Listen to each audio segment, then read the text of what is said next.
بسم اللہ الرحمن الرحیم۔ حضرت عبداللہ رضی اللہ تعالیٰ عنہ سے روایت ہے، وہ فرمایا کرتے تھے کہ بے شک یہ قرآن اللہ تعالیٰ کا دسترخوان ہے، پس جو اس دسترخوان میں شامل ہو گیا اسے امن نصیب ہو گیا۔ اور ایک دوسری روایت میں آپ رضی اللہ تعالیٰ عنہ ہی سے مروی ہے، آپ نے فرمایا یہ قرآن اللہ تبارک و تعالیٰ کا دسترخوان ہے، پس تم میں سے جو شخص اس سے سیکھنے کی استطاعت رکھتا ہے اسے چاہیے کہ وہ اس سے ضرور سیکھے۔ الحمدللہ رب العالمین والصلاة والسلام علی اشرف الانبیاء والمرسلین نبینا محمد وعلی آلہ وصحبہ اجمعین، اما بعد، السلام علیکم ورحمۃ اللہ وبرکاتہ۔ تجوید الفرقان اردو چینل میں آپ کا خیر مقدم ہے۔ جمع حمزتین کے احکام کا دوسرا سبق حاضر خدمت ہے۔ اس سبق میں انشاءاللہ تعالی تسہیل کے حکم کے بارے میں بات ہوگی۔ وہ کون سی حالتیں ہیں کہ جہاں جمع حمزتین پر اس حکم کا اطلاق ہوگا، اور تسہیل کے تحت حمزہ کیسے ادا کی جاتی ہے؟ جڑے رہیں اور ویڈیو اختتام تک دیکھیں۔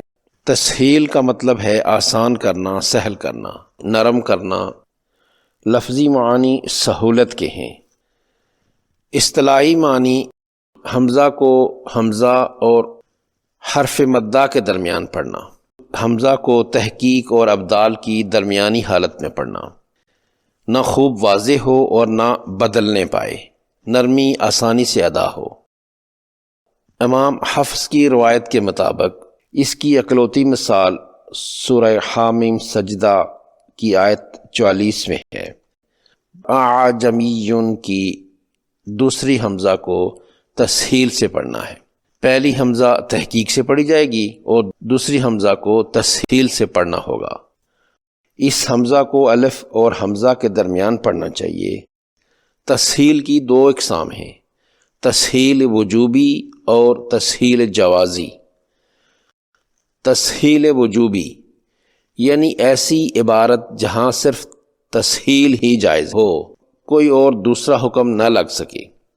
قاعدہ تسہیل وجوبی ہم پڑھ چکے ہیں کہ جب دو حمزہ یعنی حمزتین قطعی مفتوح یعنی زبر والے ایک جگہ جمع ہوں تو ان کو تحقیق سے صاف صاف خوب واضح کر کے اپنی صفت شدت اور جہر سے ادا کرنا ضروری ہوتا ہے، مگر اس قاعدہ سے ایک کلمہ مستثنا ہے جس کا ذکر تحقیق کے سبق میں آ چکا ہے۔ وہاں کہا گیا تھا کہ اس کلمہ کے متعلق حکم بعد میں آئے گا۔ یہ کلمہ سورہ حامیم سجدہ کی آیت 44 میں آیا ہے۔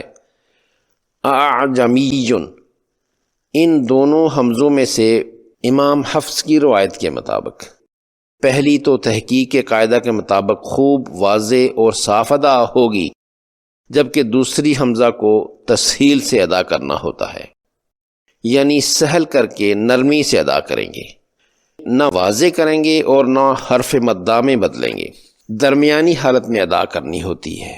یہ تسہیل وجوبی ہے، یعنی اس موقع پر صرف تسہیل ہی کرنا ہوتا ہے۔ ہمارے ہاں سے طبع شدہ مصحف میں اس کلمہ کے حاشیے پر اس کا حکم عربی زبان میں باریک الفاظ میں لکھا ہوتا ہے۔ یہاں تسہیل کرنے کی وجہ کے بارے میں مجودین کا کہنا ہے کہ اس کلمہ میں 3 حروف حلقی اکٹھے ہیں، پہلا مفتوح قطعی حمزہ، پھر دوسرا حمزہ مفتوح اور تیسرا حرف ساکن عین ہے۔ چونکہ ساکن حرف کو پچھلے حرف سے ملا کر پڑھنا ہوتا ہے، اس جگہ عین کو واضح کرنے کے لیے اس سے پہلے والی حمزہ کو تحقیق سے نہیں پڑھتے بلکہ تسہیل کرتے ہیں، اس کی حمزہ کو تسہیل سے پڑھتے ہیں، اور حمزہ کو حمزہ اور حرف مدہ کے درمیان پڑھیں گے۔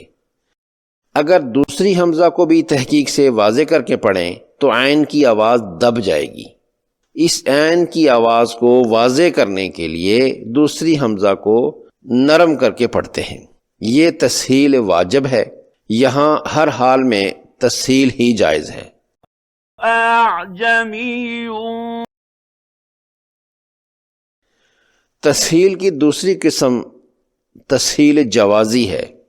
یہ ایسی تسہیل ہے جہاں کسی کلمے میں تسہیل بھی جائز ہو اور کوئی اور حکم بھی جائز ہو، جیسے حمزہ کو الف سے بدلنا، یعنی کہ ابدال۔ اس قاعدے کے متعلق اگلے سبق میں انشاءاللہ تعالیٰ پڑھیں گے۔ تسہیل جوازی کا قاعدہ یہ ہے، جب دو حمزہ ایک کلمہ میں جمع ہوں جس میں پہلا حمزہ قطعی ہو اور مفتوح ہو، یعنی زبر والا ہو، اور دوسرا وصلی مفتوح ہو، تو دوسرا حمزہ کو تسہیل سے پڑھنا بھی درست ہے اور الف سے بدلنا بھی جائز ہے۔ مثلا الآن کو آل، انہی کلمات کو تسہیل کے قاعدہ سے ادا کرنا بھی جائز ہے، یعنی دوسری حمزہ کو حرف مدہ سے بدل جائے، تسہیل سے پڑھنا۔ تسہیل جوازی کے حکم کے تحت پورے قرآن مجید میں 6 کلمات آتے ہیں۔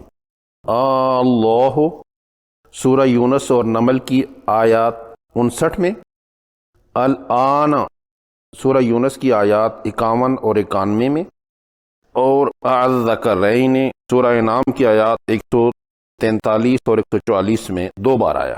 ان کلمات کو تسہیل کے قاعدہ کے مطابق ادا کرنا جائز ہے، لیکن قراء حضرات کی غالب اکثریت ان میں ابدال کو افضل قرار دیتی ہے، یعنی دوسری حمزہ کو الف سے بدلنا۔ عثمانی اور پاک و ہند رسم الخط کے نسخوں میں یہ کلمات ابدال کے حکم کے مطابق بدل کر ہی لکھے ہوئے ملتے ہیں۔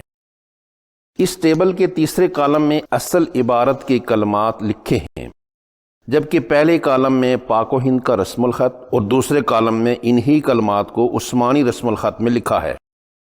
شروع کے دونوں کالمز میں ابدال کے حکم تحت کلمات درج کیے ہیں کہ ابدال کو تسہیل سے افضل مانا گیا ہے۔ اگر کوئی قاری ان کلمات کو تسہیل سے ادا کرنا چاہے تو یہ بالکل جائز ہے۔ امید ہے کہ آپ نے آج کے سبق کو اچھی طرح سمجھ لیا ہوگا۔ آئندہ کے سبق میں انشاءاللہ تعالی ہم جمع حمزتین کے قاعدہ ابدال کے بارے میں پڑھیں گے۔